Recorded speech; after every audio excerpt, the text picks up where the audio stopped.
అందరికీ నూతన సంవత్సర శుభాకాంక్షలు తెలియజేస్తున్నాను. ఈ 2026 సంవత్సరంలో దేవుడు మనకు మరో నూతన సంవత్సర దయా కిరీటాన్ని మనకు అనుగ్రహించాడు. అయితే ఈ 2026 సంవత్సరంలో ఒక 3 విషయాలు నేను మీతో పంచుకోవాలని ఆశపడుతున్నాను. మొట్టమొదటిగా, ఈ సంవత్సరం నుంచైనా యేసు ప్రేమను మనం ప్రకటిస్తాం. యేసు ప్రేమను మనం చూపిద్దాం మన లోకానికి, లేకపోతే మన తోటి వారికి. రెండవదిగా, కొత్త నిబంధనలో ఒక ఆజ్ఞ ఉంటది. దేవుడు నిన్ను వలె నీ పొరుగు వారిని ప్రేమించాలి. ఆ ఆజ్ఞను మనం ఒక క్రైస్తవుడిగా, ఒక విశ్వాసిగా మనం చేస్తున్నామా లేదా అనేది ఒకసారి జ్ఞాపకం చేసుకోవాలి.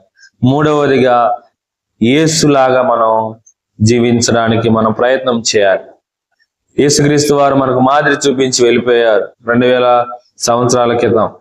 ఆయన ఈ లోకానికి తను తాను తగ్గించుకొని శరీరాన్ని ధరించుకొని ఈ లోకానికి వచ్చాడు. 33.5 సంవత్సరాలు జీవించాడు, సమాధి చేయబడ్డాడు, తిరిగి లేచాడు. అయితే దేవుడు చూపించిన మాదిరికరమైన జీవితాన్ని కూడా మనం ఒక విశ్వాసురాలుగా, ఒక విశ్వాసగా మనం కూడా చూపించాలనే దేవుడు ఈ నూతన సంవత్సరంలో దేవుడు ఇష్టపడుతున్నాడు. అట్టి కృప మనందరికీ దయచేయును గాక. ఆమేన్, ఆమేన్.